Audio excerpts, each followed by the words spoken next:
electric eels are insidious pests that have taken root in the oases surrounding Caldeum. Known for their stinging strikes, these creatures are particularly dangerous when they attack in large numbers. It is said that raw eel has become a delicacy among Caldeum's elite, but I assure you these rumors are baseless. I would rather not discuss the sand wasp.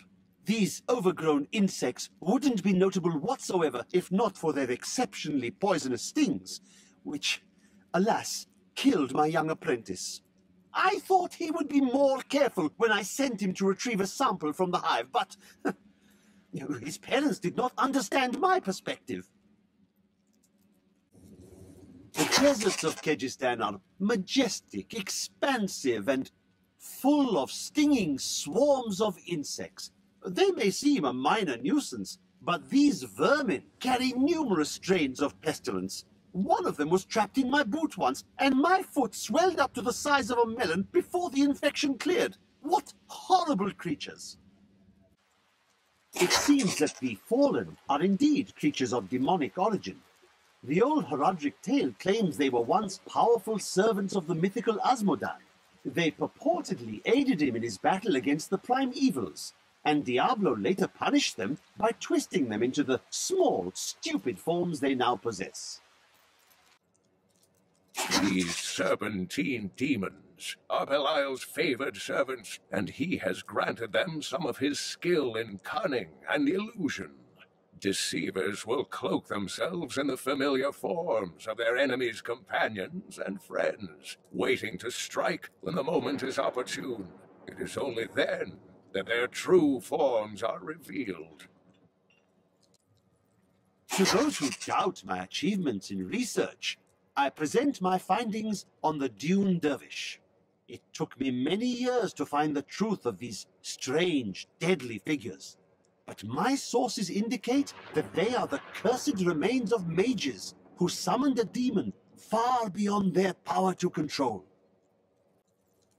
The Dune Thresher is an elusive being with a tremendous capacity for bloodshed. It lurks beneath the sands, rising up to seize prey in its jaws and rend the body until it is but sinew and gore. I once saw a Thresher in the flesh, and it rather disagreed with my constitution. Not all dangerous demons are large and imposing. The dust imps are little more than children in size, but they possess the cunning and bloodlust of far larger creatures.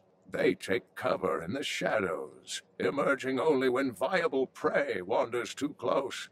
Then they ambush, leaving little more than bones behind them.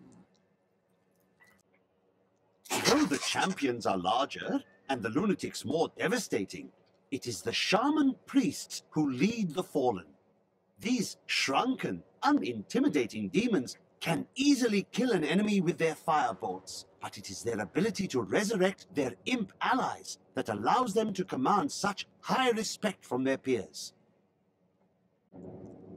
The rockworm may very well be the ugliest creature ever to blight the world with its presence. Bereft of any features aside from its massive jaws, the rockworm appears to be a giant invertebrate. I should like to study it further, but its burrowing tendencies make it extraordinarily difficult to track. During the Mage Clan Wars, the Viserai summoned giant demons to guard their estates. After years of patrolling the desert sands, the demons' hides became thick as stone and caked with grit. In the end, they have outlived their masters. Now, only the glowing runes on their skulls belie their true origins. Only the most talented mages can summon skeletal guardians. It takes great power to form these tall, slim constructs from their unstable reagents, and even more power to sustain them. In the hands of a master, however, the Guardians can become powerful weapons capable of defending their posts until the end of time. The Accursed were created when a necrotic plague spread through Kyrgyzstan centuries ago. The infected watched in terror as their flesh blackened and died. The strongest medicines could not stop the decay. Eventually, they fell into a dormant state, and their bodies were piled up in dark and forgotten places where they could rest undisturbed. The fallen lunatics are the most unstable of their kind, causing them to overproduce highly combustible fluids in their abdomens.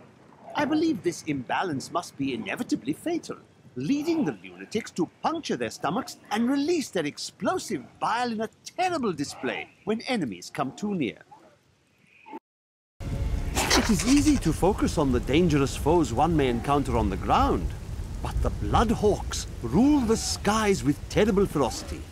These crimson-winged birds will wait until their prey is at a disadvantage, then swoop down to attack. Watch for their shadows on the nearby terrain, and be prepared to flee quickly.